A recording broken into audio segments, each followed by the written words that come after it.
Hi, welcome back to Continuum Today. And we continue our journey in Victory, Cambodia. And today we ended up coming up to Siem Reap, and we were able to visit a new ministry that we hadn't been to before. Do you want to tell us about that, Melody? Sure. Well, we went to go see Pastor Karen. She's been here for about 2 years now, and she started a ministry that they literally go into the brothels and they rescue girls from sex trafficking, and then they have a house residency program, I guess, for the girls. So they take them out and they raise them up there. They give them hope. They give them Christ, and there's a lot to say. There's house mothers who are there with the girls 24/7. So they're looking after them, they're cooking their meals, they're helping them learn hygiene and different things like that. The place, I guess, where they're staying is super secure. That's one of their policies, is security for the girls. So their fences are 14 feet tall, and they've got just barbed wire on the top of the fence, and there's trees surrounding the area. You would never know that this house was there. It's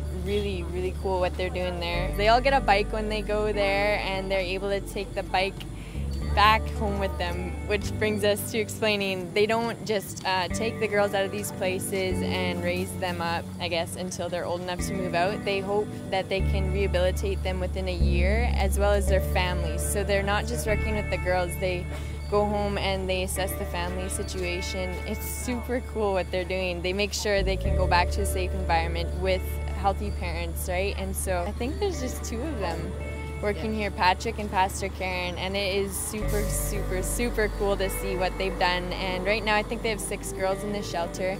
The need here for a ministry like that is so huge, and I mean, like, sex trafficking is so prevalent here. So it's cool to see, like, they're here, they're making a difference. It's changing lives. It honestly is. It's cool.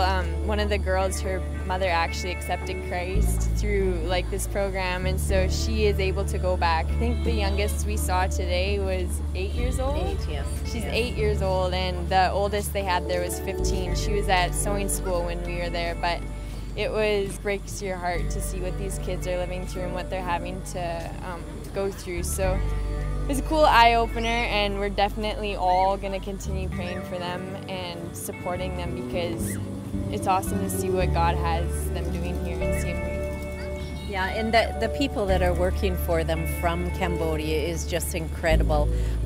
They have all come through other churches, and so they are all Christians, and they're just really on board, and they're helping out and digging in, and it's just awesome. And it's so cool that they are actually training up the families as well.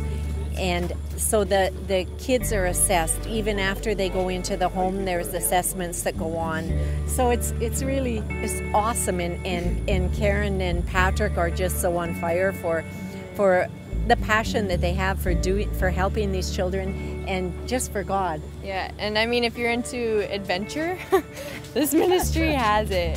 Some of the stories they have to tell of just even going into the brothels, like, I mean, that's not your average Joe job, right? That's right. So it takes some pretty special people over here, but it's cool to see, like, they can't do anything but rely on God, and it was a cool challenge though for our team, for sure. And there was only 3 that were able to go in today, so because you don't want to disrupt the girls too much, and just 2 of them arrived yesterday, so we were being very careful and not upsetting anything that was happening there. But it was awesome, and right now we just finished having a little shop around the night market here behind us. Shawnee, I got you a same but different t-shirt. Yeah, there you go. Anyway, do log in again tomorrow for Great Commission news on this side of the Continuum.